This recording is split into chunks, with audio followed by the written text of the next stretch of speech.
Rise and shine, everyone. It is 7 o'clock on your Sunday morning. I'm Matthew Foltz alongside Lindsay Monroe.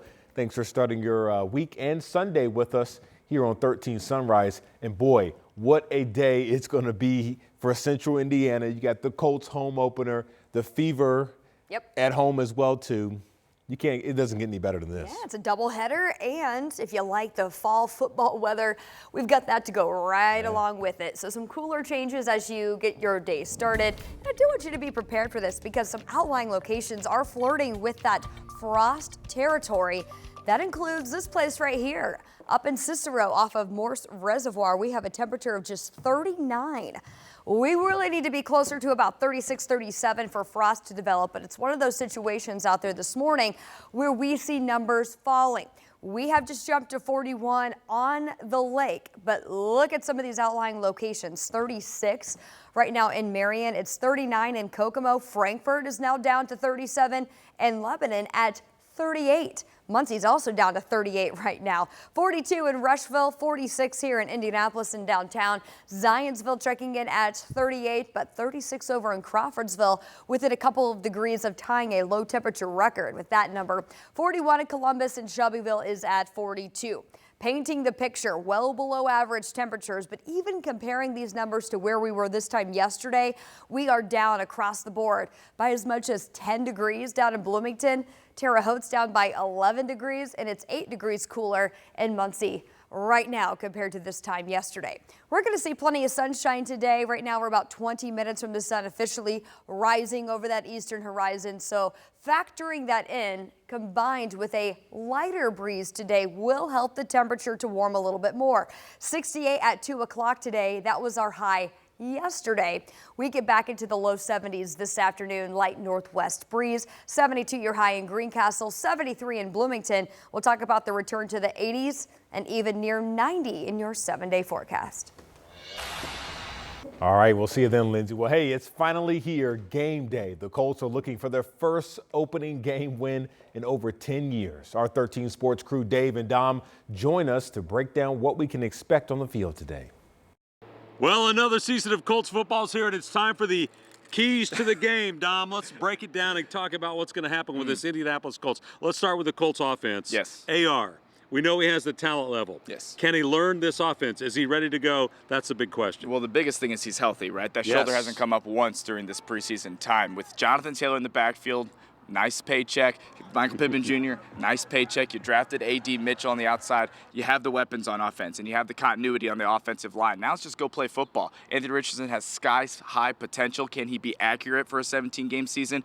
And can he lead this offense for a 17-game season? We'll get a good glimpse here in week one, no doubt. This will be fun against this Houston defense. All right, let's talk about the Colts defense. I love that front line led by DeForest Buckner. This team with 81 sacks last year. They were dominant up front, looked strong. Late in the season, I thought they got a little soft against the run. But the Colts secondary and the defense, I think that's the biggest question mark for this team right now. No question about it. Nick Cross got the start at free safety. He was a big question mark coming in that free safety position. But you got young guys and not a lot of depth. Juju Brents has got to stay healthy. Jalen Jones is a really good cornerback as well. But you're going to be tested right off the bat. Stephon Diggs, Nico Collins, Tank Dell. Not to mention C.J. Stroud's throwing him the football. That's going to be a huge test. But if this defensive line, a deep defensive line, can get home, you're going to have a lot of success. So keeping our eyes on that side of the ball, no doubt about it. You mentioned C.J. Stroud. He was so great last year. That January game against the Colts when the playoffs were on the line, he delivered big time. It's going to be fun to see what he can do in this game. Well, hopefully we don't have fun seeing what he's going to do, and hopefully Texans fans don't have fun. I love these matchups, though. You know what I mean? Absolutely. We want Anthony Richardson, C.J. Stroud, and this Houston Texans-Colts rivalry to be a rivalry for a long time. That means both teams are having success, but he's going to test you right out the gate, and the Colts got to answer the bell. And having a home game, not winning a season opener since 2013, the motivation's there. Just get it done on Sunday. Get it done. With Dom, I'm Dave. Enjoy the game. Plenty of coverage coming up at 6 right here on 13. All right, we'll see you guys later on. Well, we caught up with the Colts head coach Shane Steichen ahead of the start of the season. He says the team knows all eyes are on QB Anthony Richardson right now. Going into week one, we were just talking about in the QB room just how much goes into it week in and week out with game planning and repetition and walkthroughs and practice and all the preparation that goes into it. It's a big deal. So I feel really excited for him going into this thing. He's attacked it the right way, so really looking forward to him. all eyes will be looking forward to him, and this will be Steichen's second season as head coach for the Colts.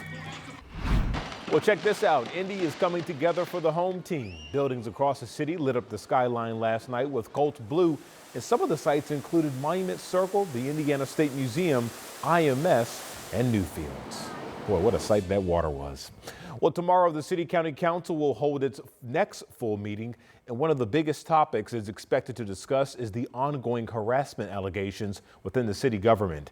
This week, 13 News obtained an email sent out to the mayor, in response to an Indy Star story about new allegations against two other city employees.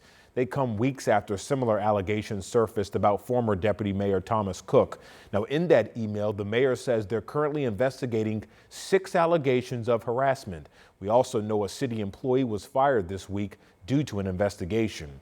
Tomorrow, the City Council is expected to give final approval to create a new committee that will now look into the city's current HR policies. It will also be in charge of hiring an outside law firm to look into how the city handled both past and current investigations. The committee will consist of 7 city councilors, 5 Democrats, and 2 Republicans. 7:06, we're now following breaking news from overnight. Metro Police say one person is dead after a shooting near 30th and Sherman on the city's east side. Police say the person was pronounced dead at the scene just before 3:30 this morning. We're still working to gather more information on what exactly led up to this shooting and who all was involved. Of course, we'll update you as soon as we learn more information. Also new this morning, one person is in critical condition after an overnight shooting on Indy's north side. This happened just after midnight, just north of 40th and College Avenue. That's just a few blocks away west of the Indiana State Fairgrounds. Right now, details are limited, but we are reaching out to police about both of these shootings to learn if they've identified any suspects in either case. Again, we'll let you know as soon as we hear back, both on 13 Sunrise as well as our website at WTHR.com. We have an update this morning to a story we first brought you as breaking news on 13 Sunrise yesterday. We now are learning that 2 people are dead after a shooting in an east side neighborhood. Police say they found a man dead behind a home on North Linwood Avenue near Washington Street just before 9:30 yesterday morning. Just minutes later, they found another person shot inside of a car. That victim later died at the hospital. It's extremely disturbing. Not only to have one person shot, but you find 2. And now you have 2 families that are just suffering with another loss. And it's horrible at the hands of gun violence, unnecessary gun violence. We also spoke to multiple neighbors off camera who tell us while this street is normally quiet, they've seen gun violence continue to be an issue in this neighborhood for the past several years. Officers say it's important for these communities to come together to make sure that changes. We can't do it alone as the IMPD. It's amazing to see how many community members and witnesses come forward. And we need that. We need to stand up and ensure that this is our city and we're proud of that city. Investigators say they have no suspects yet in this shooting. They are asking anyone with information to give police or Crime Stoppers a call. That number is 317-262-TIPS.